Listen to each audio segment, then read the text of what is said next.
grabado por Silvia Martínez para Despertar es Audiolibros.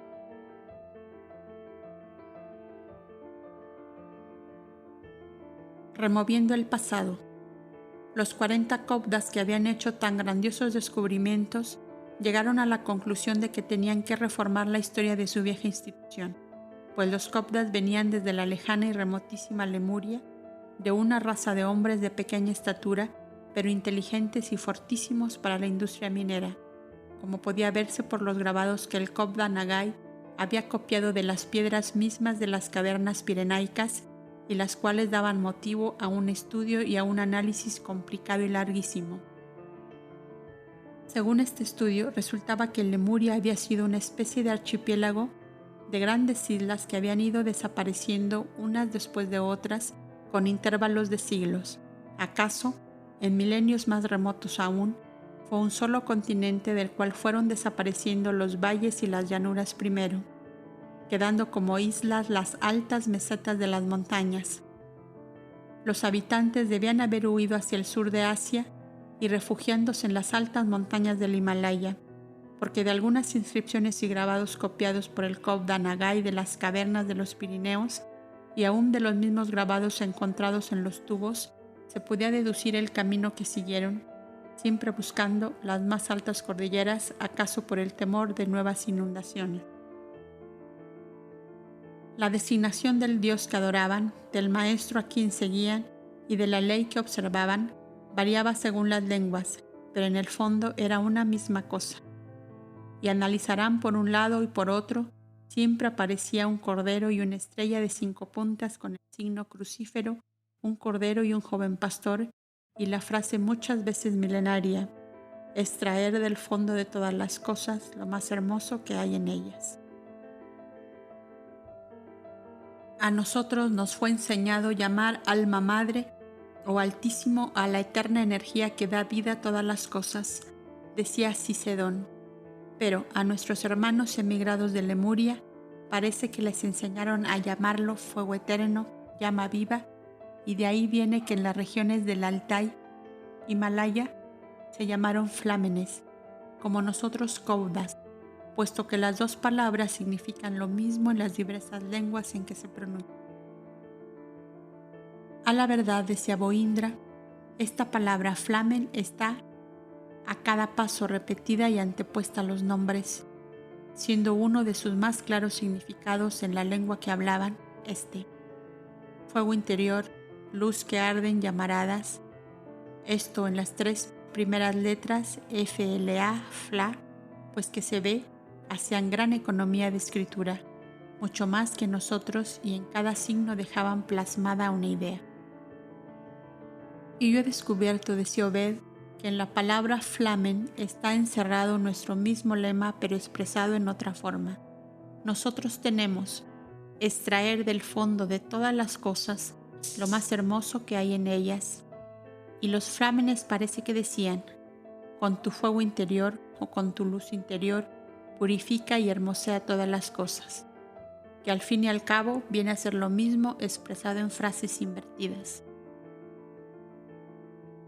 En nuestro archivo de las edades, observó Neri, hay relatos de algunas encarnaciones pasadas en distintas comarcas de las faldas del Himalaya, y en esta oportunidad he revisado estas memorias o mensajes del mundo invisible, y está repetida varias veces la palabra flama, en el sentido de miembro de una institución dedicada al estudio y al desarrollo de las facultades mentales, y dice así: éramos 280 flamas, repartidos en 27 cavernas a lo largo de la gran montaña, como llaman a esa cordillera. Las montañas nos brindaban sus ocultas riquezas, de las cuales nuestro fuego interior extraía paz y sabiduría para los moradores de los valles y de las costas del río de los dioses, el Ganges. ¿No parece aquí notarse que sus flamas eran los mismos flámenes cuyo nombre había sufrido una contracción? Pues yo traigo otro dato al respecto, dijo Saín, y este se refiere a 2 siglos atrás, y en esas mismas comarcas, pero en vez de flámenes o flama, se denominaban lamas, y son también consagrados al estudio y al desarrollo mental. De esta conversación entre los 40 Cobdas, el lector puede deducir que de aquellos antiguos flámenes surgieron al correr de los siglos y de los milenios los célebres y místicos Vedas, que encierran la profunda filosofía del Antiguo Oriente, y que los continuadores de aquellos flámenes, después flama, son los lamas, que muy transformados de sus orígenes como los Cobdas actuales de sus fundadores, aún se conservaron para preparar el campo a Krishna, el gran príncipe de la paz, y más tarde al dulce, al incomparable Buda, que para unos es Siddhartha y para otros Gautama o Sakyamuni Amida, al que le fueron como atadas las manos para que no desatara con ellas las cadenas de los amarrados en las cavernas, en las barcas y carros de los poderosos, para que no curase la llaga de los apestados y de los leprosos, para que no repartiera con ellos el pan a los esclavos hambrientos, pues que todas esas obras de las manos de Buda eran delictuosas por ser hechas a los miserables iguales a las bestias. Porque así degeneran las doctrinas más sublimes y elevadas al bajar hasta el corazón de los hombres ignorantes, fanáticos y egoístas. ¿No degeneró también la ley de Abel, la de Moisés y la de Cristo? ¿Qué rastro hemos encontrado en las dinastías de los faraones, de los Cobdas soberanos de los valles del Nilo? ¿Qué rastros hemos encontrado de Moisés en los libros que a él se le atribuyen, sobre todo en su famosa ley donde salta a flor de agua la venganza, la crueldad más refinada y la pena de muerte a cada paso y por futiles causas? ¿Qué vestigio había del dulce ruiseñor de Galilea en los dictámenes de la Inquisición, resumen de las más execrables historias de crímenes y de sangre que registra la historia?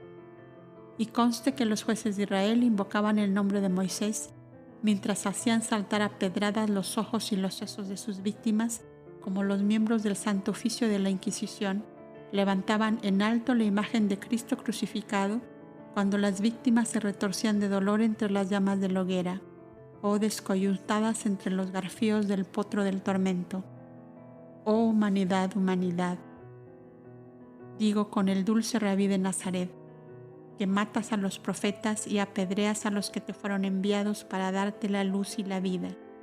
Un día llegará en que pedirás luz y te tragarán las tinieblas, hasta que hayas hecho florecer en ti misma la sangre inocente que has derramado.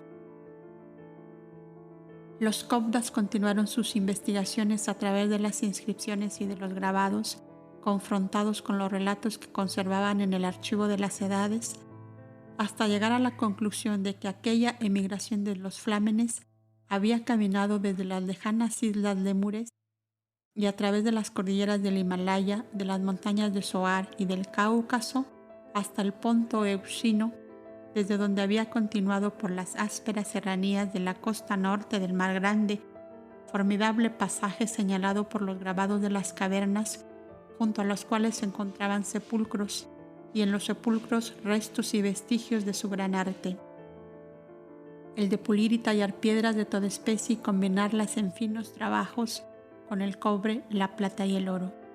Y no solo los Cobdas de la prehistoria, sino nosotros, los hombres del siglo de las luces, podemos encontrar el rastro de esa lejana y grandiosa inmigración que pasó dejando imborrables vestigios en el itinerario que acabo de señalar, que puede comprobar cualquiera que haya seguido los grandes trabajos de investigación de la ciencia paleontológica durante el último siglo. Los lamas del Tíbet actual, los monjes de la región de Cachemira en Penja, los cultores de la Vesta en las montañas del norte de Persia, los anacoretas del Cáucaso, los cultos religiosos y las costumbres de los costaneros del Ponto, de las montañas de Tracia, de la impenetrable selva negra y de las cumbres pirenaicas, reflejan, quien más, quien menos, los rastros de aquella raza, de aquella lengua y de aquellos cultos profundamente adheridos a la naturaleza en sus múltiples fases y modalidades. Comprendo que acaso me he hecho harto pesado en esta digresión acerca de asuntos demasiado áridos para los que no están habituados a ellos, pero conste que quiero completar con esto los estudios que comencé hace medio siglo, para que todos aquellos que han negado la personalidad histórica del fundador del cristianismo, Jesús de Nazaret, por haber encontrado vestigios de su elevada moral desde varios milenios antes de su existencia, se pasmen y maravillen aún mucho más ante el magnífico espectáculo de esa moral suya iluminando a la humanidad de la tierra, a través de 40 milenios y de nuevas civilizaciones y renovados continentes que van surgiendo del fondo de los mares a medida que otros, ya agotados, se sumergen en un reposo mudo y silencioso, acaso para reaparecer en un futuro lejano y servir nuevamente de oasis a esta eterna viajera, la humanidad, que aún con sus llagas y su lepra, con imprecaciones y blasfemias, odiándole o enamorada de él, camina siempre en busca del amor universal, único paraíso prometido a los justos por el gran mensajero de la verdad. En los grabados aparecían nombres de islas pobladas y civilizadas por los flámenes de la lejana Lemuria o Lemur, y hasta se podía comprender el estilo de sus ciudades o poblaciones. Como buenos mineros, descollaban en el arte arquitectónico subterráneo y sus ciudades eran talladas en la piedra viva de las mismas montañas, en las cuales aparecía al mundo exterior un frente con estatuas y símbolos y con una forma piramidal truncada en la parte superior. Aparecían nombradas Bornea, Solú, Birma, Pamir, Demaben, Elbrusa y Everest. Nombres que tienen muchos puntos de contacto y grande analogía con las designaciones actuales de montes o comarcas en las que más vestigios se encuentran de su pasado. La literatura novelesca y aún la histórica de todos los países del mundo está llena de poemas, de acciones guerreras, de conquistas y de defensas realizadas en inmensas cavernas que daban refugio a miles de soldados. La antigua España de Don Pelayo nos da la primera prueba de esto. La historia de las antiguas Galias nos ofrece otra prueba más, y de igual modo las más antiguas leyendas de los circasianos del Cáucaso y de la antigua Zoar. Bien podríamos llamar a los flámenes lémures los hombres de las ciudades piramidales, los hombres de las ciudades de rocas. Unidos profundamente a la naturaleza, buscaron por eso las montañas cuando se sumergió su tierra nativa, porque las altas cimas cordilleranas les brindaron abundante elemento para abrir en ellas sus imponentes viviendas que parecen responder en un todo a la frase del hombre luz. Edificó su casa en Peña Viva, donde ni los vientos ni los ríos salidos de cauce ni la mar embravecida la puede derribar ni conmover.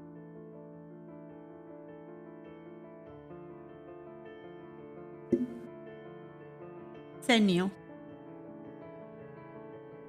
Y mientras estos estudios les absorbían la atención a los copdas dentro de su mansión tranquila de Negadá, allá, del otro lado del desierto, había comenzado el traslado de bloques de piedra y enormes troncos de roble y de cedro del monte Líbano para construir la casa de Numú, que sirviera de solaz a las almas en los fértiles valles del Éufrates, donde había nacido el Verbo de Dios.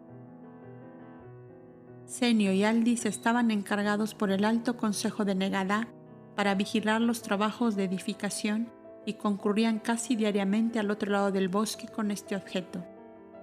Una mañana, al llegar, se encontraron con una pobre mujer semidesnuda, mostrando por entre los jirones de sus ropas despedazadas las señales de haber sido bárbaramente azotada. Tenía a su lado un fardo de trapos viejos y de restos de carnes asadas y de pan duro al parecer. Estaba escondida detrás de una pila de madera y piedras y parecía querer evitar que la vieran los obreros. Cuando vio a los dos copdas se echó a llorar desconsoladamente y en una lengua ininteligible para ellos les hablaba como pidiendo socorro. Al mismo tiempo levantó un extremo de la tela ya incolora que cubría el fardo y los copdas, asombrados, vieron dos criaturitas desnudas y profundamente dormidas. Los pies de la mujer estaban hechos toda una llaga y era imposible hacerla caminar. Senio y Aldis tomaron uno de los asnos con que arrastraban las maderas y colocaron encima a la mujer, y cada uno tomó en brazos una de las criaturas y regresaron a la caverna. No pudieron comprenderle nada de lo que ella quiso explicarles. Una sola cosa sabían, que eran 3 seres abandonados de toda protección humana. Y llegaron con la carga hasta su morada, causando en sus habitantes la consiguiente piedad, asombro y por fin alegría, sobre todo a Evanna, que enseguida vistió a las criaturas con las ropitas ya dejadas por su pequeño Abel. Eran 2 mujercitas de oscuro cabello y piel blanco mate, lo mismo que la madre. Viva observó que debían ser elamitas, de Elam o Persia, por el tipo y por algunas palabras que pudo comprender de la madre, pues la anciana algo recordaba de la lengua hablada por mercaderes de aquel país que había conocido en su juventud. Comprendieron por fin que se llamaba Shiva, que era originaria de Elam y que había sido traída como esclava desde su país, que como ella fue destinada a danzas y bailes, su amo había querido matarla cuando vio en ella señales de maternidad, y que se encontraba impedida de realizar las danzas que le producían tanto dinero. Ella huyó hasta que, nacidas sus 2 hijitas, había vagado pidiendo y recogiendo cereales y legumbres por los campos de cultivo que cambiaba en las poblaciones por los alimentos indispensables. Mas un día, la necesidad la obligó a entrar en un huerto plantado de cerezos y de limoneros para recoger de aquellos frutos y apagar su sed, y fue sorprendida por el poseedor de aquel huerto, que la maltrató del modo que podía verse, aún en sus carnes azotadas con varas de mimbre. Pero esto es reciente, observó Senio, pues que las heridas aún vierten sangre. Preguntadle, diva, en qué región o sitio se encuentra el hombre que la maltrató. Dice que a la terminación del bosque y a la orilla misma del lago Arab. De manera que tenemos un vecino maravilloso, decía indignado el viejecito, cuyo aspecto de enojo asustó al pequeño Abel, que se echó a llorar abrazándose de las ropas de su madre. Válgame Dios, qué torpes nos volvemos los viejos. Ahora sí que lo hice peor que el bárbaro que maltrató a Shiva, exclamaba Senio, lamentándose de haber asustado al pequeñín con su desmedida indignación. No es contigo, Abelito, no es contigo que estoy enojado. Ven, ven, vayamos a nuestro río, que en sus orillas haremos las paces. Y levantando en sus brazos al pequeño, fue a echar a flote sus canoas cargadas de almendras. Pero no quedó en eso el asunto de la mujer azotada, sino que Senio indagó hasta dar con el huerto y con el dueño del huerto, cuyas posesiones quedaban dentro de las comarcas guardadas por los arqueros de Boindra.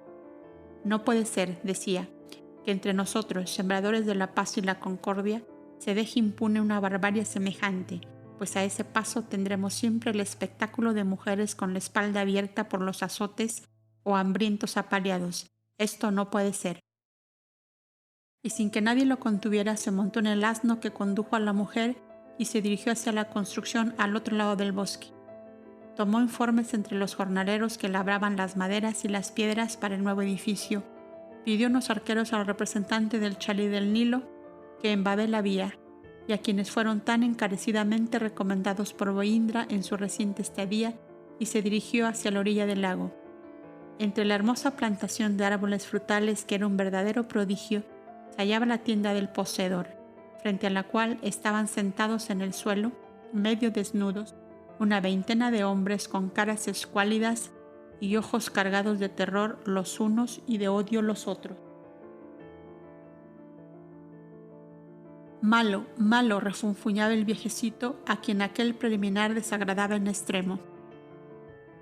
Al acercarse a ellos, descubrió que aquellos hombres estaban sujetos a una larga cadena suspendida de sus cinturas por una correa de cuero y cobre, la cual sujetaba a la vez una pequeña envoltura de burdo tejida de fibra vegetal. Aquellos hombres estaban ocupados en acondicionar frutas en grandes sacos de cuero. «¿Vuestro amo?», preguntó Senio, dándose cuenta en una rápida ojeada que allí no estaba, puesto que todos aparecían sujetos con cadenas a los troncos de los árboles.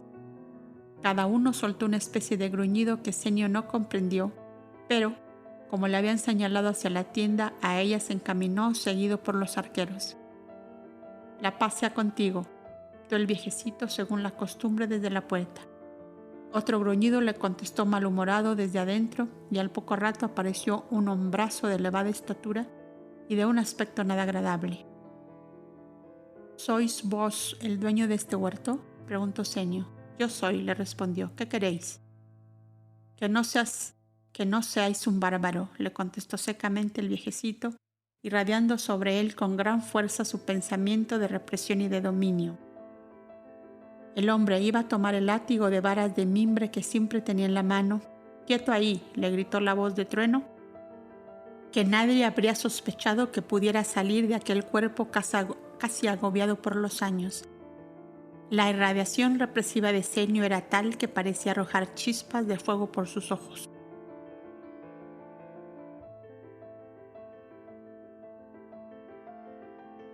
El hombrazo se sintió débil ante aquel gesto y aquella voz, y cambiando de aspecto y de tono le hizo entrar en la tienda. Los arqueros, que eran 3, quedaron en la puerta. «Vos habéis azotado bárbaramente a una mujer con 2 criaturas, porque, obligada por el hambre, cortó fruta de vuestro huerto», dijo Senio, siempre con su misma voz de dominio y de reproche. «Porque aborrezco a los ladrones», contestó el hombre. «¿Y son también ladrones esos 20 hombres que tenéis trabajando atados con cadenas? Son esclavos pagados con el fruto de mi trabajo, y si no les amarro se escapan. Si les tratarais bien, no se escaparían. Pero ya arreglaremos ese asunto. Ahora vamos a saldar la cuenta de la mujer que habéis maltratado y que es mi hija». «¿Cómo? ¿Vuestra hija y andaba vagando por estos campos? Eso no os interesa a vos. Yo os pagaré la fruta que ella pueda haber comido, pero vos recibiréis tantos azotes cuanto le habéis dado a ella», y llamó a los arqueros. «Por favor, piedad, por favor», clamaba el hombre, cobarde ante la fuerza no obstante su grande estatura y su dureza natural. Y aquel hombre se tiró al suelo como una bestia acobardada. «Bueno», dijo Senio, «os perdono por esta vez, pero vamos a definir bien la situación». El hombre se levantó. «¿Cuánto tiempo hace que habitáis aquí? Pues veo que no sois natural del país». El hombre se turbó visiblemente y miró con terror hacia donde estaban sus esclavos. Senio comprendió que los esclavos tenían el secreto de la infamia de Carono, que así se llamaba aquel individuo. «Decid la verdad, pues lo mismo lo sabré por vuestros esclavos». «Soy un hermano del Chalí del Nilo», le dijo. «Ya veis si puedo o no pedir justicia para vuestros crímenes». Carono se echó a temblar. «Perdonadme la vida y os diré todo y me alejaré para siempre de este país», murmuraba el cobarde casi llorando. «Hablad, que ya os escucho. Hace 45 lunas que habito esta tienda, que era del viejo Matusa y sus 2 hijos. ¿Y dónde están ellos? Piedad, piedad, perdonadme la vida y yo me marcharé». «¿Le has muerto a los 3, verdad?», preguntó Senio, casi seguro de lo que decía. «Es que Matusa intentó matarme porque yo había ultrajado a sus hijas, a los cuales quise tomar por esposas después. Pero ni Matusa ni ellas quisieron, y los maté para evitar que me delataran al jefe de los arqueros». «Ya, qué vecino tenemos, decía Senio mirando a los arqueros, que no podían casi contener la ira que les impulsaba a matar allí mismo como a un reptil venenoso a aquel pobre ser cargado de su propia miseria. «Pues ni te vas a marchar ni te van a matar. Por la luz de este sol que nos alumbra vas a vivir y te vas a hacer hombre de bien, bajo esta mano temblorosa que ves», le dijo Senio, con una energía y una fuerza que hasta los arqueros se quedaron estupefactos. Y sacándose el cordón de fibra vegetal que sujetaba su túnica a la cintura, dijo a los arqueros: «Atad las manos hacia atrás y si trata de huir, atravesadle con vuestras flechas». Acto seguido, los arqueros fueron rompiendo con hachas de piedra las cadenas que sujetaban a los hombres, cada uno de los cuales tenía su historia de dolor. Habían sido comprados en los mercados de Babel a cambio de sacos de fruta para hacerles cultivar el huerto y acarrear la cosecha hasta aquella ciudad. Ninguno quería permanecer en aquel sitio, pues aquel hombre les inspiraba espanto y terror. Él mismo indicó el lugar donde había sepultado a sus víctimas y pudieron comprobar que había dicho la verdad. Las almas que animaron esos cuerpos, le dijo Senio con enérgico acento, te perseguirán durante toda su vida y otras vidas después de esta, si persistes en la vida de maldad que has llevado hasta ahora. Mira. Y Senio concentró su pensamiento evocando fuertemente a las almas errantes de sus hermanos los Kobdas desencarnados y llamó a las víctimas de Carono con indecible amor, acercándose más y más a la fosa que aún no había sido del todo borrada por el césped.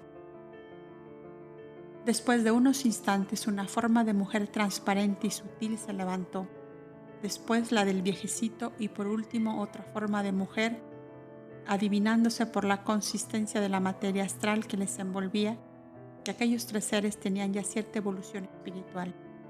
Los arqueros asustados querían huir.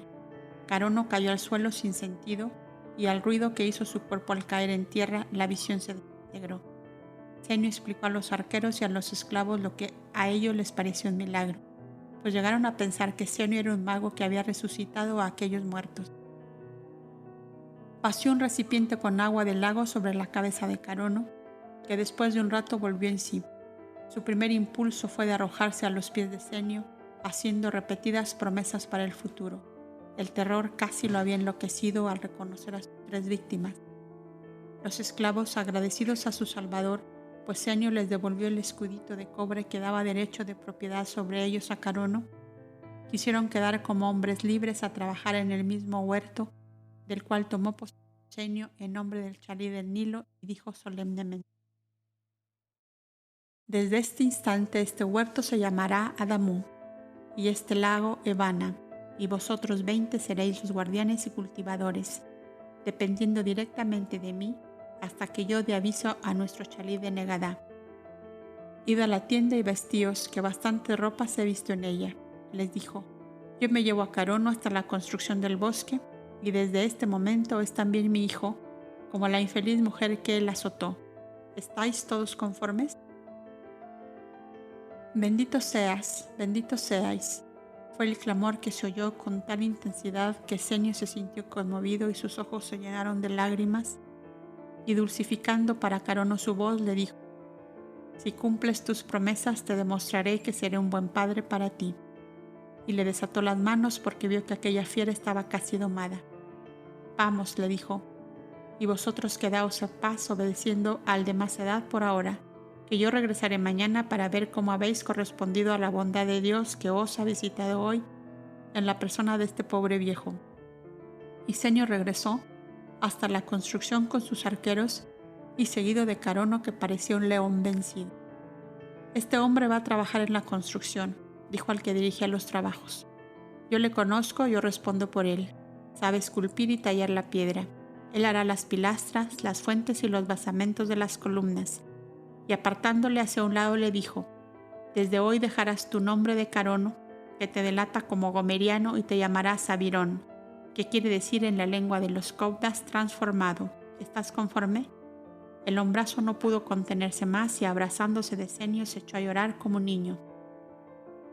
Bueno, hombre bueno, ya sé que eres otro y estás arrepentido de verdad. Lo que hace falta es que me lo pruebes en adelante con los hechos, le dijo el viejecito Kobda. ¿Por qué no me lleváis a vuestra casa? Yo vendré a la construcción todos los días, pues temo que estos jornaleros me miren con desconfianza. No temas nada con lo que he dicho, basta, después veremos. Senio decía la verdad porque los jornaleros se habían impresionado favorablemente al ver que aquel hombrazo había manifestado grande afecto al Kobda, que consideraban como jefe y señor en la obra que realizaban. Era ya la caída de la tarde cuando Senio se despedía de Abirón y los demás obreros y regresaba a pie a la caverna. A mitad del camino se encontró con Aldis y Adamu, que venían a buscarle, alarmados de que en todo el día no había regresado a la casa. Vosotros no sabéis qué jornada más laboriosa acabó de hacer. Y le refirió todo cuanto le había ocurrido desde la mañana. con que Adamú tenéis un hermoso huerto con vuestro nombre, y para Evana, que gusta tanto del agua, le tengo un lago cuyas orillas son un verdadero manto bordado de flores. Continuaba diciendo el viejecito, feliz en extremo de poder llevar un poco de felicidad a los seres que le rodeaban. Aldis se sentía inundado de dicha y de paz y decía a su hijo: verdaderamente no sabríamos ya más que desear, pues Dios nos colma de todo.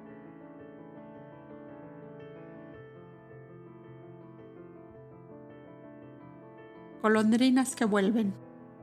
Llegaron a la caverna con su carga de felicidad y encontraron a Evana muy ocupada en bañar a las dos niñitas en una gran fuente labrada en la misma roca de la montaña que le servía de habitación.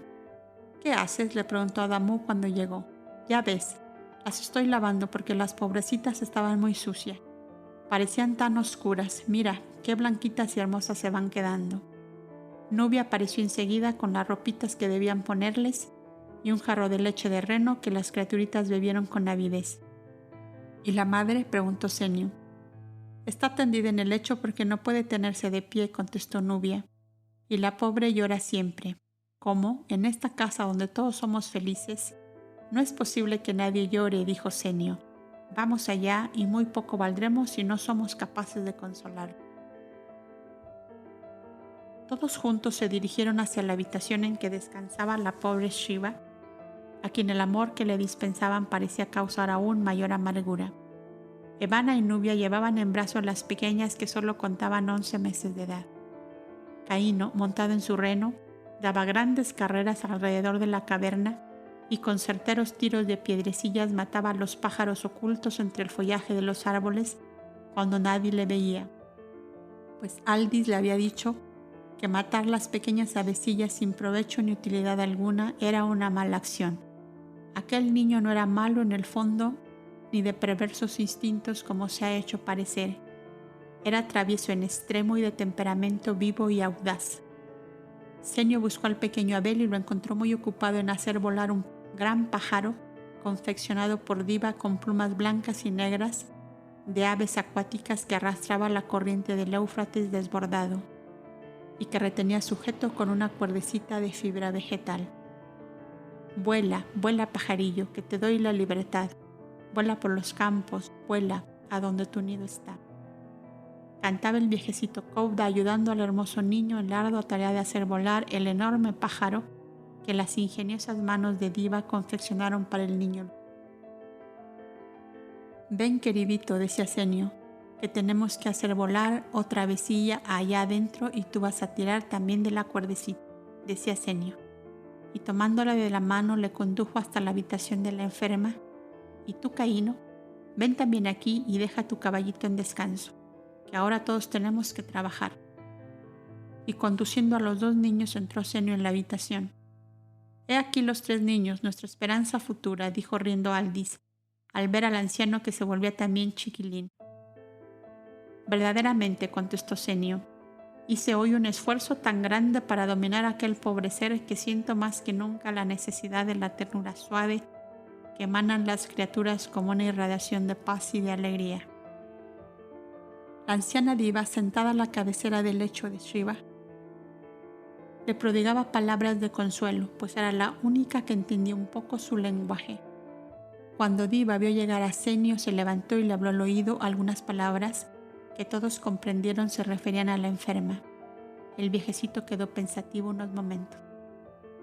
El amor es más fuerte que el dolor y que la muerte, dice la sabia ley de los Koudas, y en este caso, el Altísimo nos da la oportunidad de probarlo, dijo en voz alta y como respondiendo a su propio pensamiento. Nubia, traed acá vuestra música y apliquemos el método de la casa de Numú. Aldis y Adamú, acompañadme a traer cántaros con agua de la vertiente y las plantas que tenemos puestas para estos casos, añadió, saliendo con una ligereza que parecía imposible en él.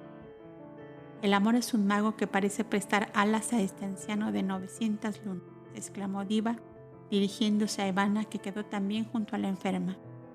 Mientras tanto, el pequeño Abiel se había tendido en silencio en uno de los estrados adheridos a la pared y, rendido acaso por el cansancio del juego, se había quedado dormido. Las pequeñitas mellizas, la una en los brazos de Vana y la otra sobre el regazo de Diva, se habían dormido también. Caíno, sentado en el suelo sobre una piel de oso, se divertía en tirar de las orejas a la enorme cabeza disecada. Nubia temblaba la pequeña arpa usada en su lejano país, y los tres hombres entraban los cántaros de agua y los tiestos con plantas acuáticas que guardaban a la sombra de un cobertizo por donde corrían las aguas de la vertiente. Esta mujer llora siempre porque ella cree que es leprosa y juzga cometer un crimen ocultándolo a nosotros que tanto hacemos por ella. Había dicho Diva en secreto a Senio, y él le había contestado: pues venceremos a la lepra. Adamu y Evanna habían sido enseñados por Aldis a concentrar el pensamiento y a unirse en un ardiente anhelo hacia el amor supremo, causa y origen de todo bien. Nuestro amor debe curar a esta enferma, dijo Senio. Acumulemos con nuestro pensamiento las fuerzas vitales del éter en su organismo físico, y que las ondas vibratorias de las plantas, de la música y de nosotros mismos desalojen de su sangre los gérmenes impuros y morbosos que contiene. El silencio se hizo profundo y el sopor invadió a Caíno, que cayó dormido abrazado a la cabeza del... El arpa de Nubia preludió una suave melodía y la enferma cayó en profundo letargo.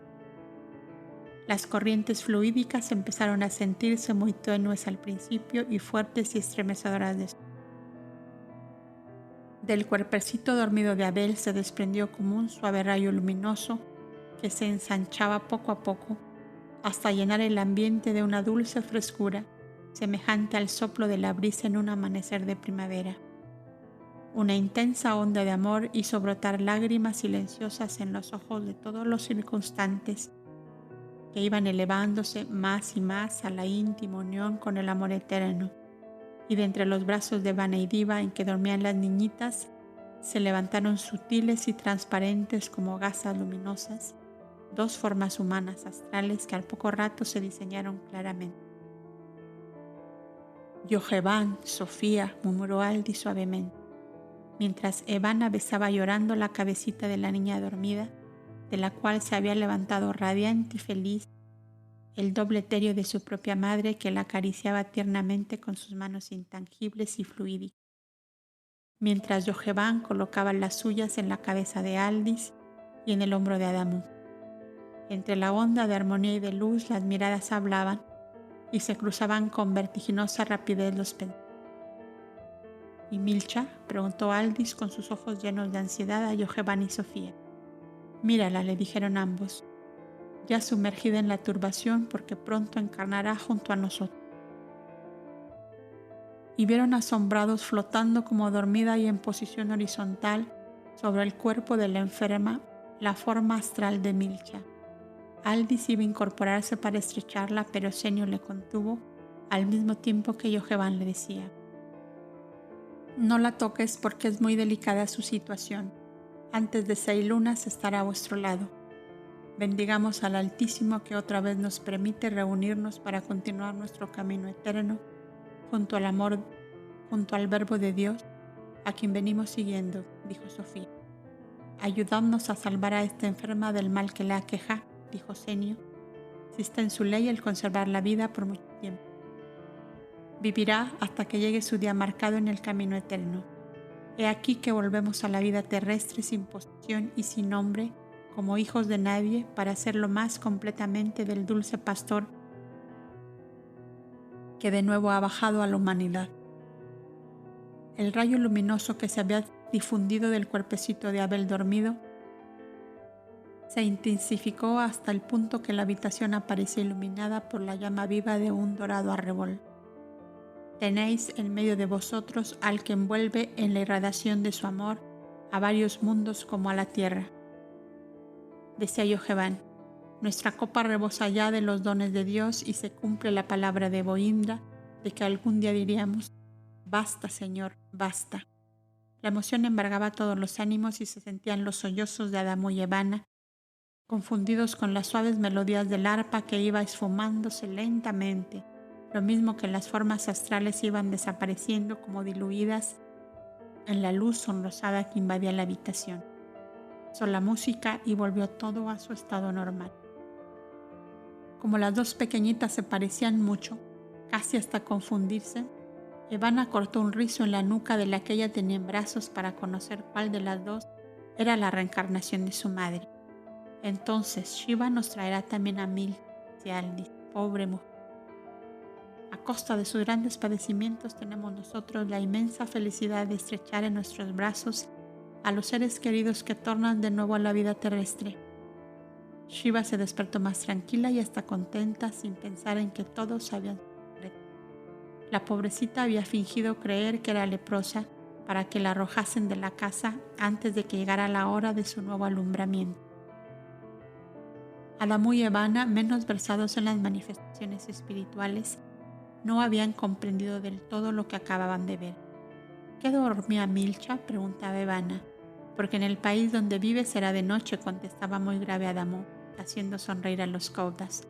No, hijo mío, observó Aldis, sino que tu madre pronto tomará materia como Sofía y Yoheván la han tomado en estas dos pequeñas criaturas que la providencia de Dios ha traído a esta casa. Y Shiva pronto nos regalará también a tu madre, como un precioso don de Dios que así nos colma de felicidad. La enferma algo comprendió estas palabras y en su idioma hizo entender esta exclamación. ¿Cómo? ¿Habéis descubierto mi espantoso secreto? Cálmate, hija mía, le decía Diva, que aquí estás al amparo de la malicia y de la ignorancia de los hombres.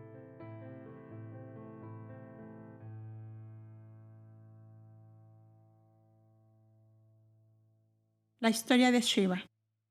La historia de la pobre Shiva es la siguiente.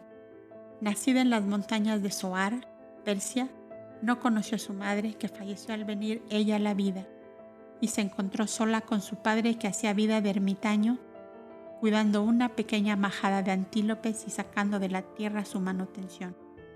Su padre tenía en la caverna varios cofres con objetos preciosos y le refería que había tenido un hermoso dominio en la costa sudoeste del lago Urán, en la región vecina al mar Caspio, y que había sido desposeído de él.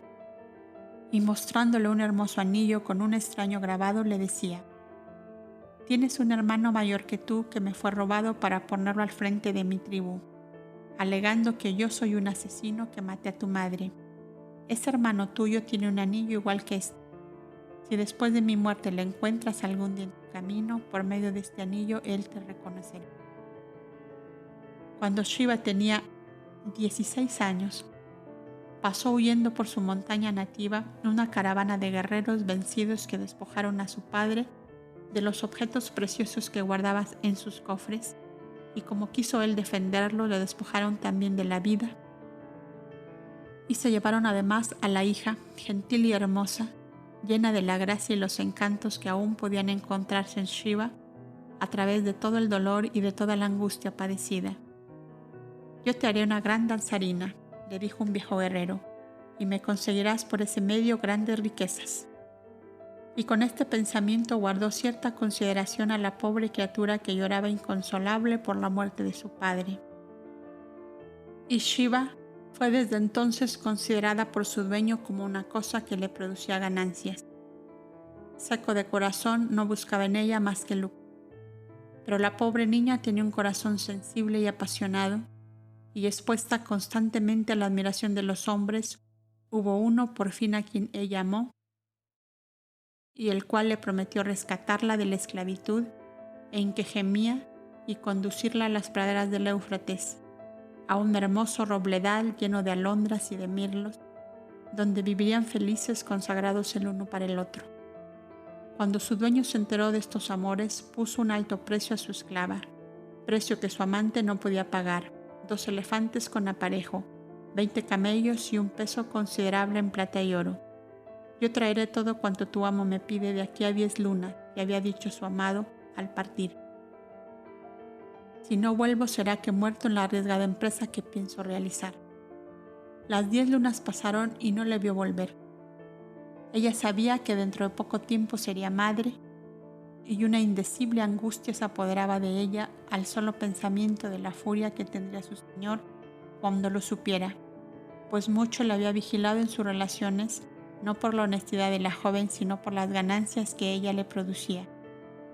Llegó un momento en que su estado no pudo ocultarse y la infeliz cayó desmayada en una danza que el público le hizo repetir 5 veces. Los sabios más destacados en la ciencia de curar las dolencias humanas se brindaron al amo de la célebre bailarina y su furor no tuvo límites cuando supo que Shiva pronto sería madre de 2 criaturas. Para no perderlo todo, inquirió el paradero del joven que quiso rescatarla, pero este no apareció, y sin más preámbulo la arrojó de su casa. La infeliz empezó a vagar por las afueras de la ciudad de Susian, huyendo de los sitios fastuosos donde había sido tan celebrada, hasta que una anciana mendiga que vivía en un sepulcro abandonado la recogió para compartir con ella su funeraria morada. «Mira, hija mía», le decía la anciana, viendo la repugnancia de Shiva para penetrar en aquel recinto. «En ningún sitio estarás más segura que aquí, porque los malvados temen a los fantasmas y a los espectros, y para todos los que aciertan a pasar por aquí, yo soy uno de sus temibles fantasmas. Además, los esqueletos que aquí había los arrojé uno por uno a la corriente del río que pasa al pie de este barranco, de modo que aquí no hay huesos de muerto. Los muertos son inofensivos y es a los vivos a quienes debes temer». La infeliz Shiva comprendió que no podía en su situación aspirar a nada mejor, pues aquel sepulcro era todo tallado en piedra color rosada con grandes planchas de cobre y de madera finísima, dándole el aspecto de una habitación suntuosa. Los estrados en que se colocaban las cajas mortuorias le servían de lechos cubiertos con paja seca y pieles de oveja. Allí le nacieron sus 2 hijitos. La anciana salía a pedir limosna y Shiva preparaba la comida y hacía todas las faenas de casa. Pero ella no podía resignarse a esta vida y quiso buscar trabajo. Un día volvió la anciana seguida de un hombre joven y elegantemente vestido. Traía un fardo con ropas de mujer y afuera esperaban unos esclavos con una pequeña carroza de manos. Habló con la anciana en una lengua que Shiva no comprendía y después la viejecita le dijo amablemente: «Este señor te toma para que seas su mujer». Shiva interrogaba con sus ojos y la anciana comprendiendo tomó las ropas de manos del caballero y entró con ella a la cámara interior para vestirla. Allí trató de convencerla: «Mira, hija, este hombre es rico y es bueno. Vete con él, que si le eres fiel serás feliz a su lado. Déjame tus hijitas que yo te las criaré, porque él nada sabe de ello. Cuando quieras, podrás venir a verlas con el pretexto de que vienes a traerme socorro». A Shiva le pareció bien y aceptó. El recuerdo de aquel primer amor suyo vivía aún en lo profundo de su corazón, pero su situación era tal que le obligaba a callar recuerdos y afrontar la vida y la de sus 2 hijitas como los acontecimientos se lo deparaban. «¿Seré vuestra esclava?», preguntó al joven señor antes de seguirle. «No, serás una de mis esposas». «¿Cuántas tenéis?». «Esposas tengo 5, esclavas muchas». A Shiva se le oprimió el corazón pensando en aquel que la amaba a ella sola, pero no retrocedió. Le fueron puestos hermosos vestidos. El caballero le besó los labios pronunciando solemnes palabras que la anciana contestó y le cubrió el rostro con un espeso velo que por delante y por detrás le caía hasta el suelo. «Desde este momento ningún hombre más que yo puede ver tu hermoso rostro», le dijo con energía. Y dicho esto, la levantó en brazos y la colocó en la carroza de manos. Los esclavos se echaron a andar hacia la ciudad, seguidos del joven señor que caminaba a pocos pasos de ellos. Bajo su velo, Shiva lloraba pensando en sus hijos. Era una extraña morada la de aquel señor. Era un inmenso parque poblado de grandes árboles. Había 6 torres blancas y de pequeñas dimensiones, separadas unas de otras por jardines y canales de agua. En cada torre tenía una de las esposas con una esclava para servirla. En el lago que había en el centro del parque se mecía siempre un hermoso y pequeño velero que era la habitación del amo. Era este de bondadoso carácter, según le decía Shiva a la esclava, pero no gustaba mucho de que las esposas salieran de su torre. ¿Cómo haría pues para ver a sus hijitos? Un día ella se engalanó, como a él más le gustaba, al decir de la esclava, que adornó los negros rizos cabellos de Shiva con una diadema de perfumados azares y largos velos flotantes del color de las cerezas cuando maduran. «Ha empezado una danza que su barco se acerca a vuestra torre», le dijo su esclava esa tarde cuando ya se ponía el sol. Y ella en su jugla ejecutaba un cadencioso bailable que Shiva, con su gracia habitual, seguía maravillosamente. El esposo quedó encantado a tal extremo que le dijo: «Desde ahora serás mi favorita, pídeme lo que quieras, aunque sea el repudio de todas mis esposas». La esclava cuchicheó esto, enorgullecida del triunfo de su señora, y pronto llegó a oídos de las esposas más antiguas, las cuales se unieron para perder a la intrusa que así terminaba con el amor del esposo para todas ellas.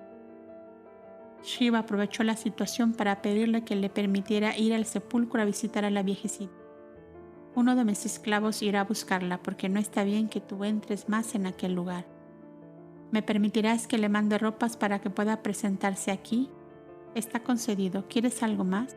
«Esto solo», dijo Shiva, besando agradecida las blancas y finas manos que acariciaban la suya. Entre las ropas y regalos que Shiva mandó a la anciana, insertó un mensaje pidiéndole que le trajese sus hijitas para verlas. Este mensaje cayó en manos de las otras esposas antes de salir de aquella morada, y Shiva, avisada por su esclava de que su señor estaba fuera de sí, al saberlo, huyó por uno de los canales que rodeaban su torrecilla y llegó al sepulcro donde dormían sus hijitas solas mientras la anciana andaba en sus correrías. Cargó con ellas y precipitadamente se internó por las agrestes montañas que rodeaban la ciudad, de la cual buscó de alejarse todo cuanto pudo, pues en cada hombre que encontraba se figuraba hallar a su señor que la perseguía. Y de pueblo en pueblo, de aldea en aldea, la infeliz vagó cargada con sus dos hijitas hasta dar con el huerto de Carono.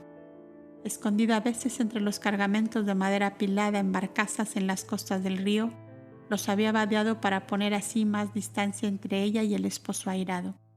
Sería interminable narrar las peripecias sufridas por la infeliz Shiva, abandonada a sus propias fuerzas. Cuando Diva escuchó toda esta dolorosa historia, la abrazó diciéndole: «Bendice al Altísimo, hija mía, porque te ha traído a esta casa, que será para ti más segura que los brazos de tu madre. Una voz interior me dice que ese hombre del cual huyes es tu propio hermano, y suerte ha sido que ni uno ni otro os hayáis reconocido, porque según la ley de esos países debías morir sepultada viva irremisiblemente por haber sido mujer de tu hermano. ¿Cómo se llaman tus hijitas?» Su padre se llamaba Elia Mavi, y yo hice de su nombre los nombres con que llamaría a mis hijas, a una Elia y a la otra Mavi. Haz por olvidar, hija mía, tu doloroso pasado y emprende un nuevo camino que se abra ante ti, anchuroso y llano, bajo el manto violeta de las hijas de Numu. Al correr de los siglos y de los milenios volvemos a encontrar a este mismo ser entre la falange de los mensajeros del Verbo de Dios en sus venidas a la tierra. La viuda de Sarepta, que diera de comer al profeta Elías, perseguido por un rey inicuo. La viuda de Naim, que tanto amó a Jesús de Nazaret. Mónica, prototipo de la madre abnegada y amante, y Clotilde de Borgoña, hija de Chilperico, rey de Borgoña, y esposa de Clodoveo, rey de Francia, son el mismo espíritu de Shiva en las distintas etapas de su eterna peregrinación. El conocimiento de este relato abrió aún más los corazones de todos para envolver en piadosa ternura a la desventurada Shiva, que poco a poco fue sintiendo cicatrizarse las llagas de su alma. Y en la velada familiar de las noches en torno del hogar, ocupó también ella su sitio entre las copdas y Evana, ayudándolas en sus labores de hilar y tejer la lana, el algodón y el lino para confeccionar sus ropas, mientras los niños sentados en una piel de búfalo se entregaban tranquilamente a sus juegos.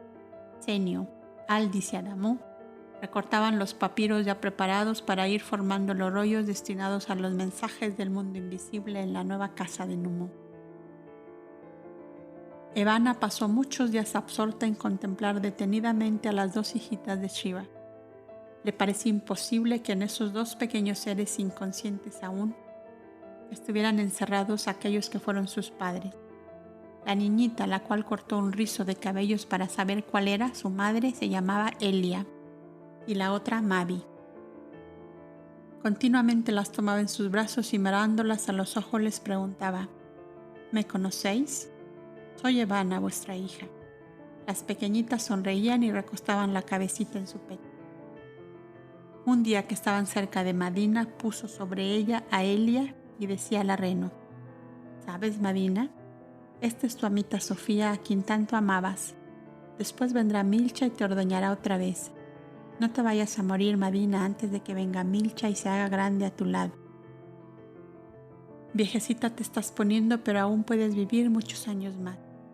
Senio, por su parte, no descuidaba a su hijo adoptivo Abirón, que completamente consagrado al trabajo parecía dar pruebas de una verdadera regeneración.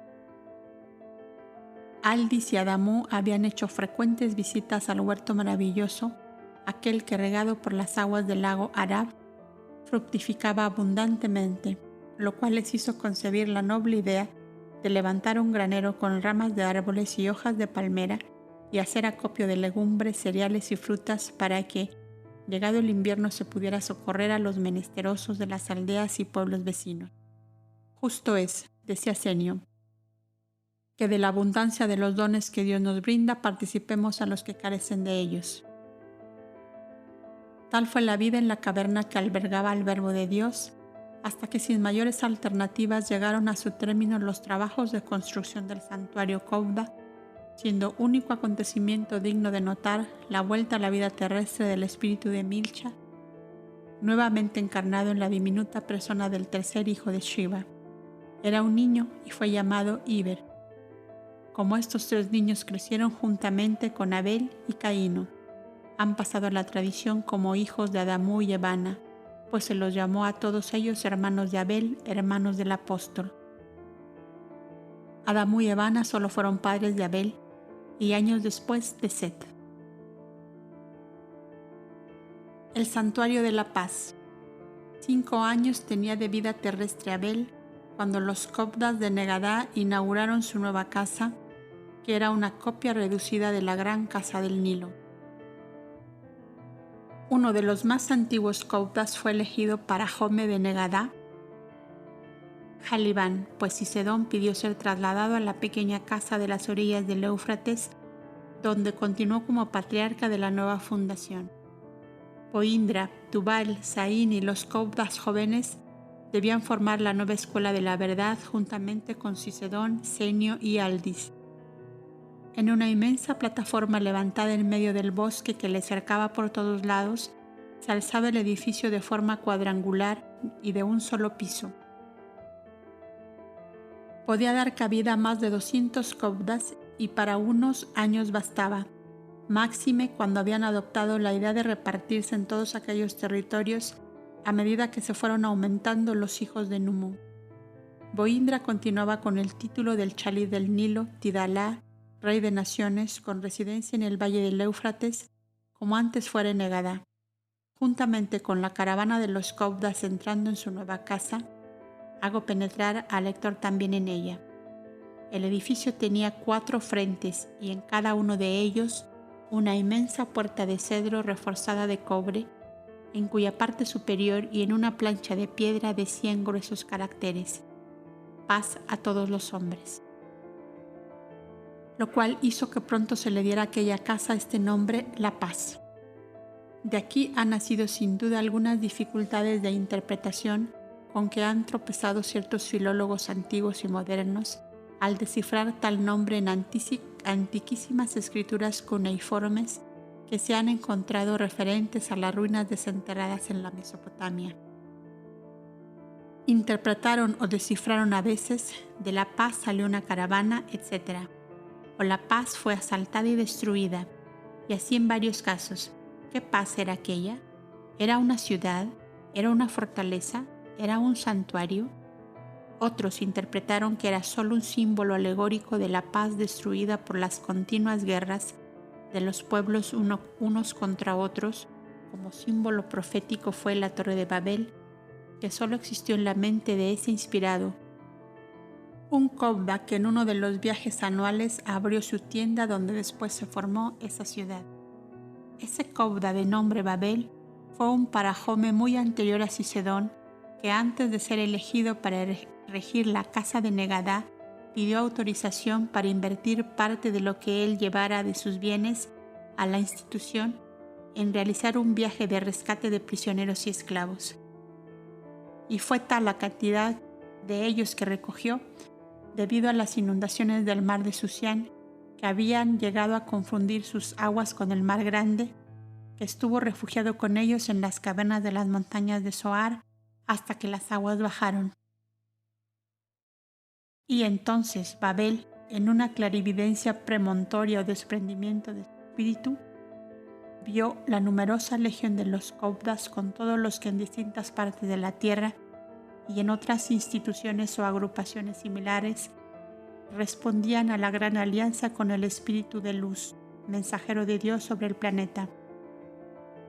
Contempló al resto de la humanidad sumergida en las aguas cenagosas del egoísmo, de la lascivia y de la ambición, como buscando la felicidad en medio de ese turbio oleaje, amontonada como un elevado cerro, monumentos de ciencia, maravillosos inventos, estupendas creaciones que semejaban obra de dioses y no de hombres.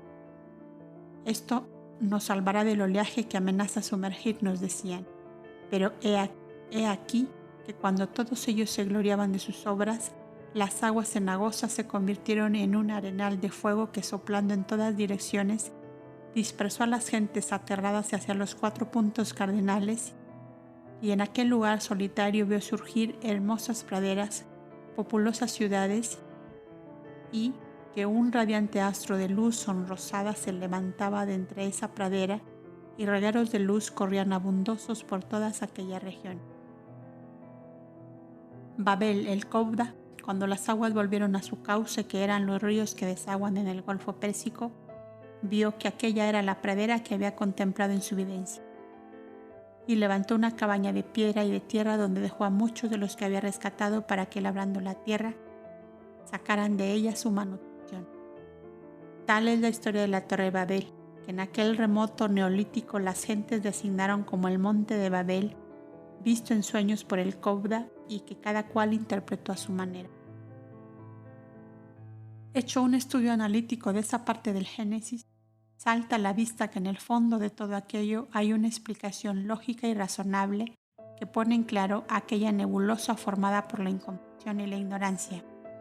Este Babel era el mismo jovencito Agnis que de nuevo se encontraba entre los Cobdas en la fundación de las orillas del Éufrates, en el preciso momento en que se cumplía su videncia premonitoria de 3 siglos atrás.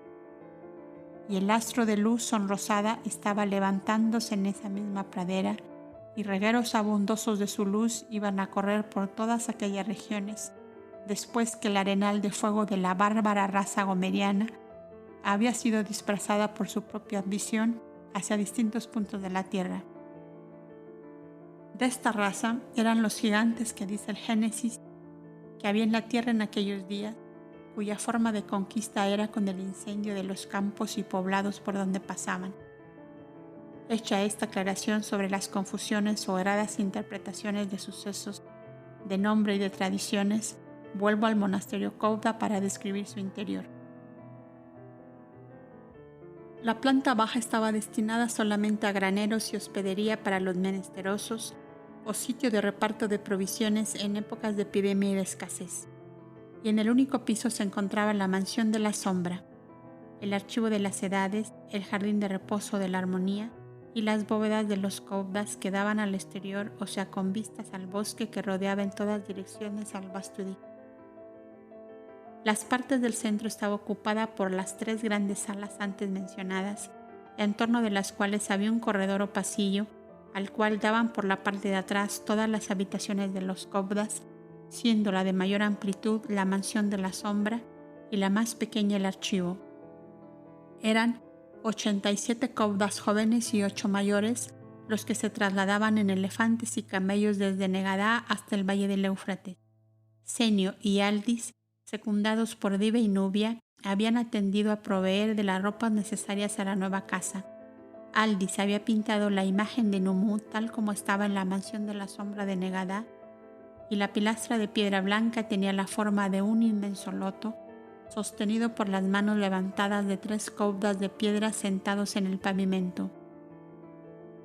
Y los pedestales que sostenían los velones de cera que daban luz al recinto eran asimismo 7 estatuas de jóvenes monjes en la misma actitud de los anteriores. No había más que una fila de estrados de piedra en torno de la inmensa sala y el estrado delantero en derredor de la pilastra para los 10 caudas del turno. Las bóvedas particulares con sus pieles sobre los lechos y el jardín del reposo con su fuente central y sus grandes plantas acuáticas parecían esperar a aquellos para quienes estaban destinadas. La ya numerosa familia de la caverna se trasladó al monasterio cuando tuvieron anuncio de que la caravana no tardaría en llegar. Y cuando el grupo de los 5 niños fue presentado ante los viajeros, Daves, que venía entre ellos, vio a todos, menos a Caíno, vestidos con la túnica azulada. Fue rápida la visión, pero lo bastante para hacerle meditar. Todos son nuestros menos este, dijo al oído de Boindra, que estaba a su lado.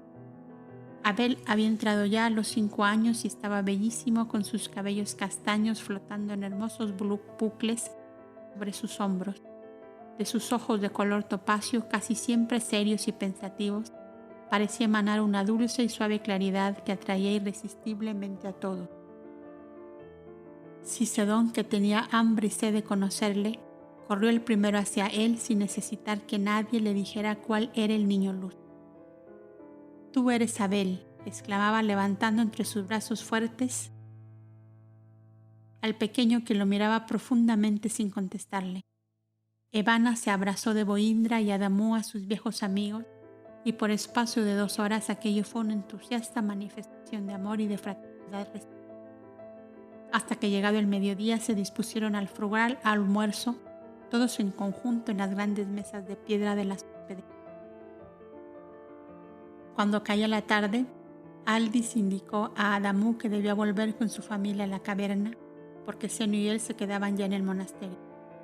Abel se enteró y esta noticia no fue de su agrado con respecto al viejecito, al cual tiraba de la túnica para apartarle del grupo. «¿Tú no vienes conmigo? ¿Quién llenará de agua mi río y cargará de almendras mis canoas?» El viejecito sintió como una lluvia de flores cayéndole en el corazón al oír aquella querida vocecita que así le expresaba a su amor. «Yo, hijito mío, yo iré todas las mañanas a llenar tu río y a hacer marchar tus canoas». No faltaba más, sino que yo habría de descuidar esa tarea. «Y también hay que curar las alas de mi pájaro volador, que están rotas», continuó Abel en medio del círculo, que ya le habían formado todos para oír su conversación. Las curaremos», le contestaba Senio.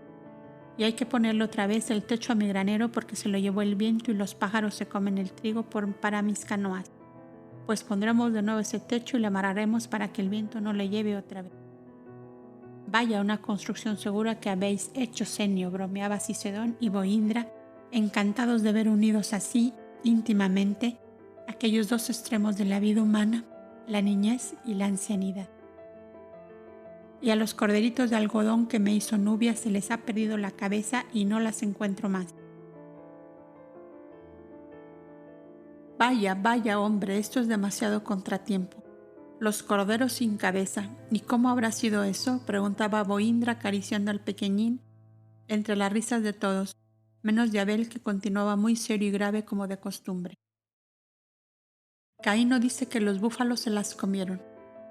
El aludido se escondió detrás de Aldis, con lo que dio a entender que entre él y las cabezas desaparecidas había alguna relación. «Como los corderos me comieron el trigalito que yo sembré, los búfalos les comieron a ellos la cabeza», continuaba Abel. Ya, fueron castigados por su glotonería», decía Cicedón, mientras el niño empezaba a familiarizarse con ellos, sintiendo sin duda la irradiación del amor que todos derramaban en torno de él. Cicedón fue de opinión de ir todos a la caverna para acompañar hasta allá a sus moradores y tornar antes de la noche al monasterio, y así lo hicieron. «Ahora veréis mi pájaro volador con las alas rotas y mis corderos sin cabeza y el techo de mi granero caído», decía Abel. pasando entre los brazos de todos que no se saciaban de llevarle, como una hermosa carga que acaso nunca jamás volverían a llevar durante siglos y siglos. Misterios de Dios, exclamaban los cobdas. ¿Quién puede pensar que este niño es quien guía a la humanidad terrestre a sus elevados destinos y que Él es el portador de la verdad eterna y el reflejo del amor divino sobre esta tierra que le desconoce y que acaso le despreciará? Mientras tanto, Daves, meditabundo por lo que había visto, se acercó a Aldis y le dijo: ¿por qué será que a intervalos veo a Caíno como un anciano que en algo se parece a Evana, y vestido de púrpura y con una corona terminada en una estrella? Nogepastro, exclamó Aldis asustado. ¿Será él? ¿Pero quién es Nogepastro? El antiguo rey de Otlana, padre de la princesa Sofía y abuelo de Evana. Cuando le vuelvas a ver, trata de observar si tiene algo sobre el pecho. Los dos guardaron silencio. Al poco rato, Daves dijo a Aldis: tiene sobre el pecho un halcón de oro entre dos lanzas cruzadas como formando un escudo. Es él, murmuró Aldis, pues ese es el blasón de su dinastía. Mucho cuidado con él, que me parece que no ha encarnado con fines amistosos. No, dijo Aldis, el viejo no era malo, sino muy apegado a la noble alcurnia de su raza y de su glorioso pasado. Se figuraba que no había sobre la tierra dinastía más grande que la suya, ni un personaje más ilustre que él mismo, pero en el fondo no era malo ni cruel, te lo aseguro. Más vale así, contestaba Daves, aunque no del todo satisfecho. Y desde ese momento resolvió tomar a su cargo la educación de Caíno para observarlo de cerca y tratar de que su espíritu entrase en la alianza de los seguidores del Verbo de Dios en su actual etapa de vida terrestre. Llegaron poco después a la caverna donde Cicedón quiso ver a la famosa Madina y toda aquella familia de renos domesticada tan maravillosamente por Gaudes, y mientras acariciaba a la reno se le acercó Ibrín, llevando de la mano a las dos hijitas de Shiva, las cuales se abrazaron de las patas delanteras de Madina mientras ella lamía sus cabecitas. Esta reno no vivirá mucho tiempo porque es muy vieja y está visiblemente agotada ya, dijo Cicedón hablando con Ibrín. La obra que ha realizado merece que se le ayude eficazmente en su evolución. Le siento un aura casi humana. Mira, pon la mano aquí sobre la frente. Ibrín hizo lo que Cicedón le decía. ¿Qué sientes? Me dan deseos de abrazarla como si fuera una madre y me vienen también deseos de llorar. Obsérvala todos los días, cuídala que no tardará en morir y después entre tú y esas dos pequeñas la ayudaréis a tomar su primera encarnación humana. Como si Madina comprendiera que se hablaba de ella, comenzó a lamer las manos de Cicedón y las de Ibrín. Esperaron a que Senio arreglara todos los desperfectos en el granero y los animalitos de Abel, que llenara el río de agua y cargarse las canoas, y después tornaron al monasterio para realizar llegada la noche los primeros trabajos mentales indispensables a la formación de la bóveda psíquica, bajo la cual habían de iniciar la comunicación con los planos suprafísicos elevados, de los cuales bebían la verdad, la sabiduría y el amor en su más grandiosa.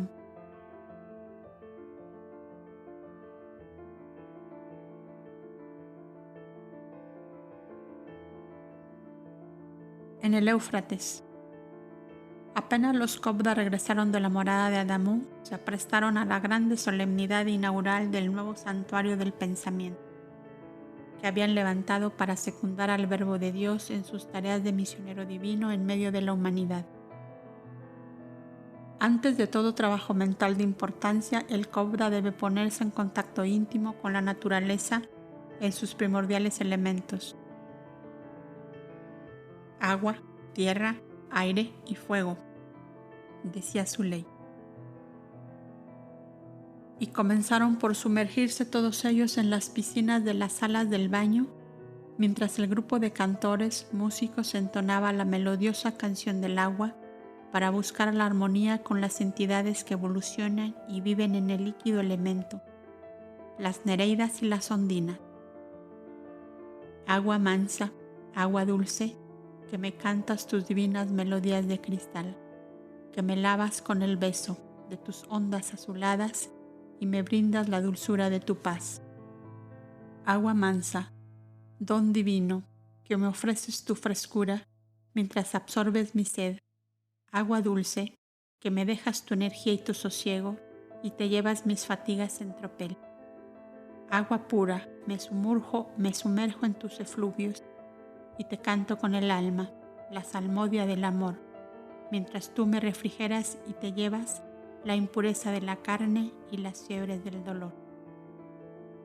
Después, cada uno depositaba con amorosa devoción una semilla en la tierra para unificarse con ella como dos buenos amigos que se dan el ósculo fraterno al encontrarse de nuevo en las infinitas vueltas de un largo viaje. Madre Tierra, Madre Santa, Madre amada, que me das de la sustancia que elaboran tus entrañas, en el pan que me alimenta y en la flor que me recrea. Madre Tierra, que te olvidas de ti misma y abres huecos en tu seno, y fecundas con tu aliento la simiente que cobijas y alimenta las raíces de los árboles gigantes. Madre Tierra, cuando nada ha quedado que no has hecho, por los mismos que te hollamos, en tu grandeza callada abrazas mi carne inerte, tus entrañas son mi tumba cuando me hiere la muerte, y a los míseros despojos ni el más amante los quiere. Madre Tierra, te bendigo, Madre Tierra, yo te canto, cuando vivo me alimentas y en la muerte me cobijas con tu manto. Del hogar común recogía cada cual unas ascuas encendidas en un pebetero y en larga columna daban una vuelta en torno del edificio quemando esencias y hierbas aromáticas mientras evocaban en un canto a coro a las inteligencias que dominan el fuego. Llama viva, don divino, purifica las escorias de la vida material. Fuego santo que calientas y das vida como el seno maternal. Fuego santo las esencias dan perfume cuando sienten tu rojizo resplandor. Como esencia dan las almas cuando en ardiente ascua viva las purifica el dolor. Y hecho esto, y antes de entrar en la mansión de la sombra, aspiraban por 3 veces con gran fuerza el aire puro de la pradera y del bosque, bendiciendo al Altísimo mediante un elevado pensamiento por el magnífico don del aire, gran conductor de ondas armónicas y generador de fuerzas y corrientes necesarias a la vida de los seres. Hálito puro que soplas, como una suave caricia, ola de esencia divina que todo lo purifica. Airecillo gemebundo, brisa que hueles a flores, ola que vas y que vienes, como un mensaje de amores. Eres el beso que deja el Dios amor a su. Aire puro que me besas, como a Dios yo te bendigo. Aire puro que me alientas y mi sangre purifica, portador de vida nueva, renovador de energía. Como el agua, como el fuego, como la tierra, eres mío. ¿Quién podrá jamás quitarme todo cuanto es don divino? Aire puro que me traes vibración del infinito. Aire puro que me alientas, como a Dios yo te bendigo.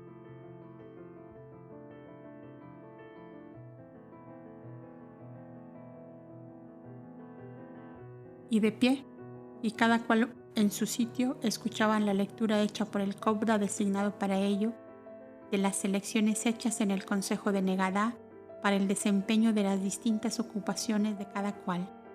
Consejo de Gobierno, Cicedón, Tubal, Senio, Boindra, Seloín, Dabes, Ginar, Nebo, Sabdiel y Audino. Administradores, Senio y Aldis. Auxiliares, Abelio, Jobed e Ilbrín. Cantores y músicos, Boindra, Dabes, Zaín, Elí, Osías, Madián, Bodín, Yatanayel, Agnis y Erech. Guardianes del archivo, Ginar y Jeberí. Auxiliares, Surí y Akatsu. Guardianes de la mansión de la sombra, Areli, Onán, Jamín, Eber, Anob y Gehuel. Instructores, Boindra, Dabes, Cicedón, Tubal y Seloín. Entre los demás fueron designados los que serían suplentes. Los turnos para la concentración espiritual permanente se dividirían en grupos de 10 kobdas. Cuando la lectura terminó, todos los kobdas se inclinaron profundamente durante unos minutos, con lo cual demostraban la aceptación de todo lo dispuesto. El cuerpo de músicos ejecutaba una suave melodía. Los guardianes del recinto quemaban los perfumes, corrían los cortinados de la oscuridad, apagaban los cirios y sentados en sus estrados de piedra tapizados con cojines de paja y de trigo y tejidos de lana en profundo silencio, elevaron su pensamiento conjunto al infinito para unirse y confundirse con su aliento divino por medio del olvido de sí mismos, del renunciamiento voluntario a todos los placeres de la carne y por el más puro y desinteresado amor. Cuando llevaban 40 minutos de concentración, la sala se llenó de claridad y de entre las plantas acuáticas que adornaban la inmensa pilastra, vieron surgir el doble etéreo de Abel, que irradiaba de sus manos y de sus ojos fortísimas corrientes de luz y de energía en el agua de la fuente y después en dirección de los kobdas que rodeaban la sala. Los sensitivos del estrado delantero entraron en el sueño hipnótico y entonces vieron el majestuoso desfile de los millares de almas errantes que desde el plano espiritual secundarían la misión redentora del Verbo de Dios y a los ya sumidos en la turbación estaban para encarnar en esos momentos.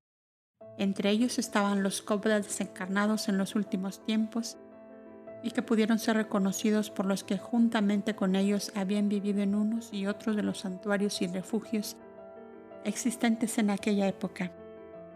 Vieron asimismo largas filas de seres vestidos con túnicas de color de marfil y otros menos numerosos de color amarillo, oro con gorro y cíngulo azul zafiro, y los kobdas más versados en las tradiciones e historias de pasados tiempos comprendieron que tales seres pertenecían a escuelas de sabiduría que el Verbo de Dios había creado en sus anteriores etapas terrestres, como los profetas blancos de Anfión y los dáctilos de Antulio. Ambas escuelas habían existido en la desaparecida Atlántida. Toda esta clarividencia fue rápida, empleando menos tiempo del que se tarda en escribirlo, y en verdad que fue muchísimo obtener, dada la circunstancia del cansancio material de los viajeros y del recinto que aún no estaba del todo preparado. Era de la incumbencia de los administradores el velar por todo lo relativo al bienestar material de los kobdas y de la familia de Adamú, con lo cual quedó establecido un lazo tan fuerte de unión que la caverna vino a ser como la prolongación del santuario. Aldis fue, pues, el encargado para velar más de cerca sobre los que eran sus hijos.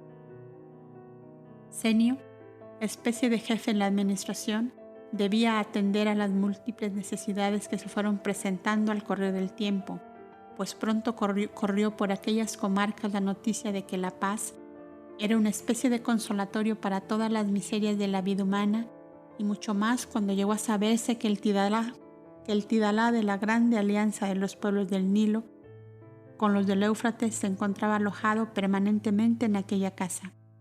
Fue pues necesario instalar parlatorios o recibidores en las dependencias de la planta baja del edificio, mientras Carono, con una cuadrilla de picapedreros y talladores, disponía las columnas necesarias para circundar el edificio de pórticos en que pudieran refugiarse las gentes que concurrían a diario en muchedumbre,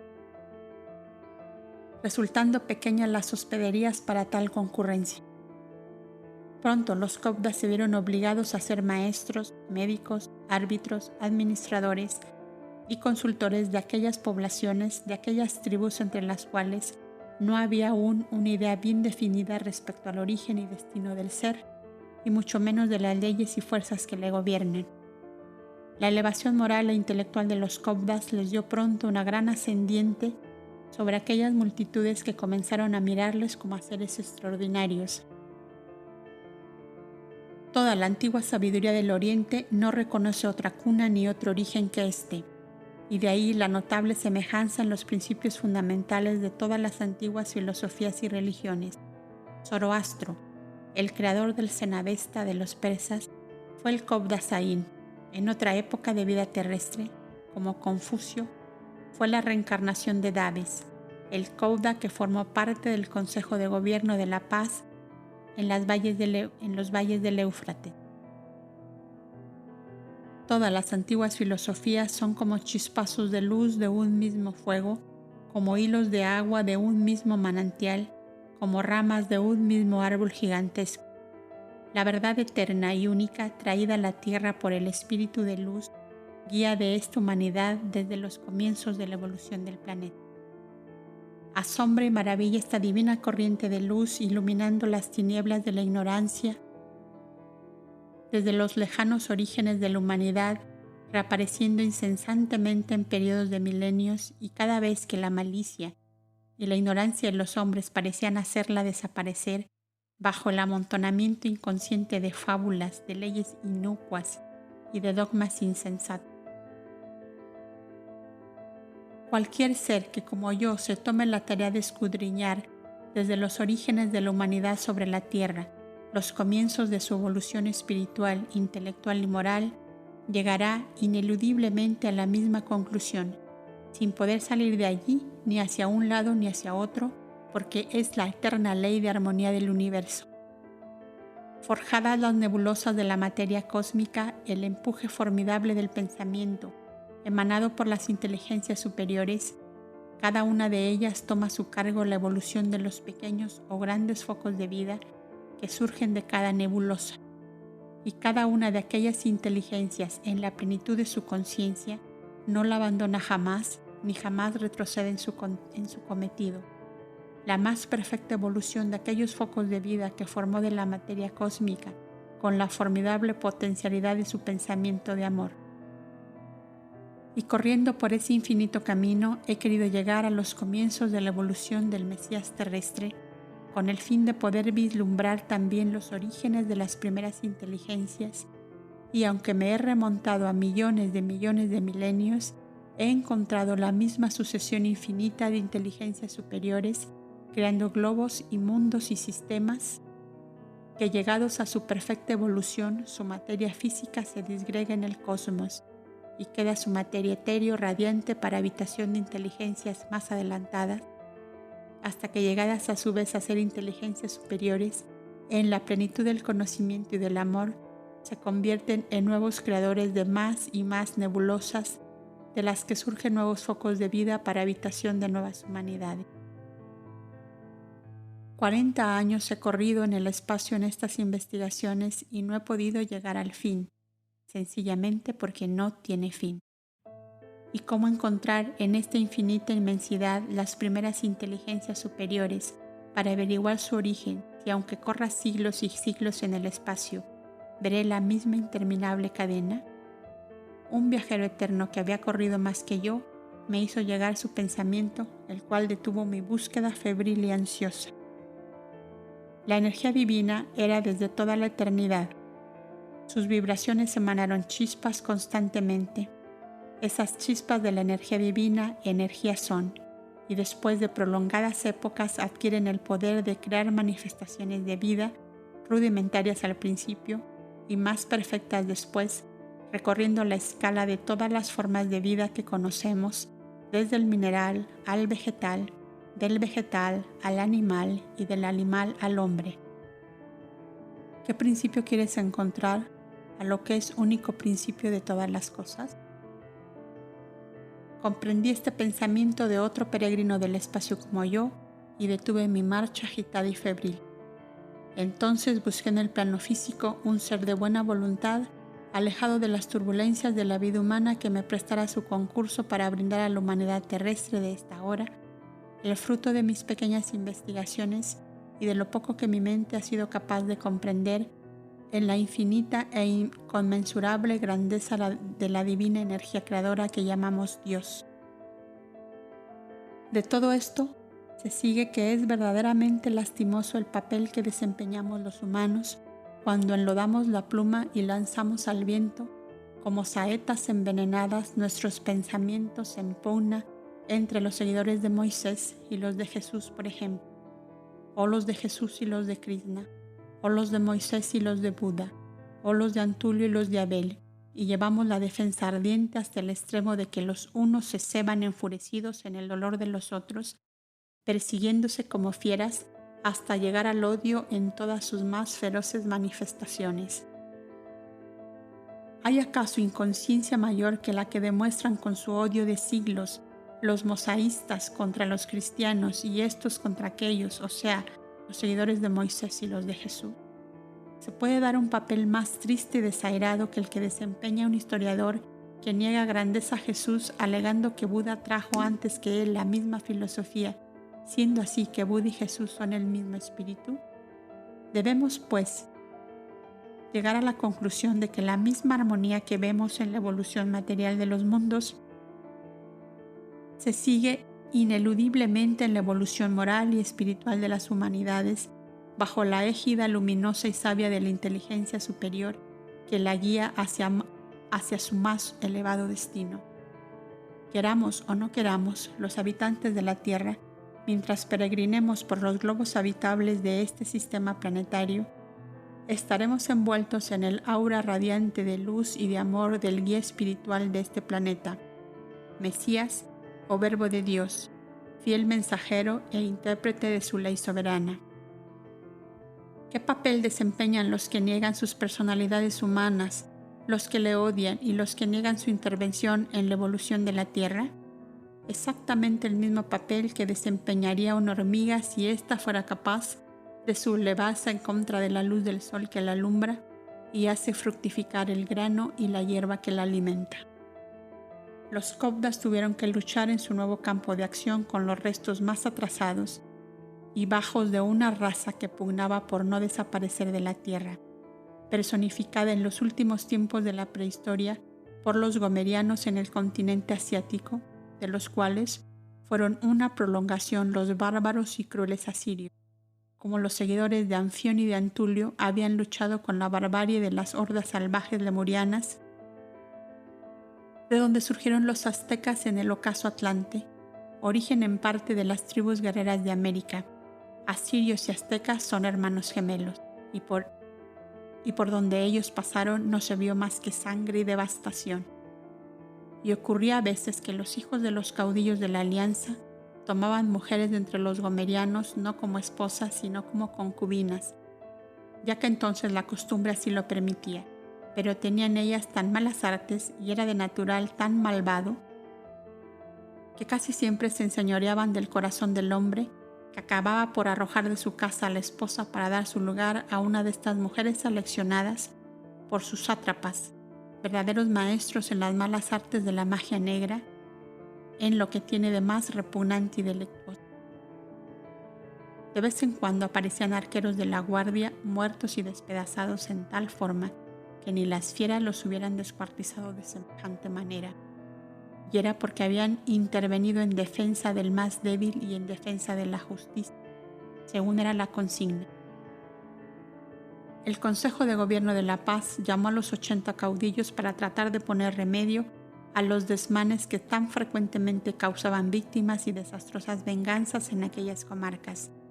Entonces pudo verse que las tribus afiliadas a la alianza y que reconocían como jefe supremo al Tidalá del Nilo no eran ya 80 sino 140, pues habían sumado otras de la vasta Anatolia y hasta del país de Man, o sea, toda la vasta región encerrada entre la cadena de montañas que bajando desde Ararat circunda todo el valle formado por el Éufrates y el Hildekell. Y cumplidas las 2 lunas del plazo para la magna asamblea, se encontraron bajo los pórticos de la paz 140 caudillos, acompañado cada uno por sus hombres más destacados y fieles. Todo el bosque que rodeaba el edificio se vio lleno de tiendas, de elefantes, de dromedarios, camellos y asnos. Aquello era un espectáculo grandioso y original a la vez. Las tiendas de vistosos colores entre el verde follaje de los cedros, los robles, los cerezos y las viñas rivalizaban en suntuosidad, pues cada príncipe de tribu aspiraba a deslumbrar a los demás con la riqueza fastuosa de su morada, de sus vestiduras y de su servidumbre. Traían hermosos dones de amistad para el gran rey de naciones, a quienes muchos de ellos no conocían. Del simbólico cordero de Numú habían hecho ellos una especie de dios tutelar, y juzgando con placer en alto grado al Tidalá, los del país de Man, Armenia, ricos en oro de Avilá, le traían como don de alianza un hermoso cordero de oro, con los ojos formados por dos grandes topacios y parado sobre una plataforma de ónix, pasos de plata, jarrones de cobre y de finas piedras pulimentadas, inmensas placas de oro y ónix o granito rosa y azul, donde el simbólico cordero de Numú aparecía en todos los tamaños y en todas las formas. Mantos de púrpura con el cordero estampado en plata, inmensas mantas de pieles de oso negro con el corderillo hecho en piel blanca y estampado sobre el fondo negro, y hasta una hermosa lira de ámbar y de oro en que aparecía el cordero de Numú echado en el puente superior de las cuerdas. Era de ver el contraste que formaban aquellos príncipes ataviados de vistosos colores, cargados de oropeles, de corales, de mantos de plumas rojas, azules, amarillas, con la sencilla túnica azulada del Rey de Naciones que les esperaba sentado en el estrado de piedra de la hospedería entre Cicedón y Tubal, que le acompañaban sin más signo de su grandeza que el anillo del viejo Chalid, símbolo sagrado que para ellos encerraba la gran autoridad que había heredado de su antecesor. El asombro de los copdas fue grande cuando vieron toda aquella esplendidez de dones y de ofrendas, y cuando el más anciano de los príncipes se acercó el primero a cumplimentar a Boindra, éste se levantó prontamente, y antes de que el anciano se inclinase ante él, le tendió los brazos y lo estrechó tiernamente sobre su corazón. Era el único de los amigos del antiguo Chalid que vivía aún, y el más evolucionado espiritualmente de todos aquellos jefes de tribus. Detrás de él venía toda envuelta en un amplio manto de lino blanco, una hija suya adolescente de 14 años. «Esta es la ofrenda que os presento», le dijo el anciano levantando el velo que le cubría el rostro. «Sadia, mi Sadia», exclamó entre feliz y aterrado, extendiendo sus manos hacia la hermosa aparición. Un extraño temblor le acometió hasta el punto de que Cicedón y Tubal tuvieron que hacerlo sentar nuevamente, pues parecía próximo a perder el conocimiento.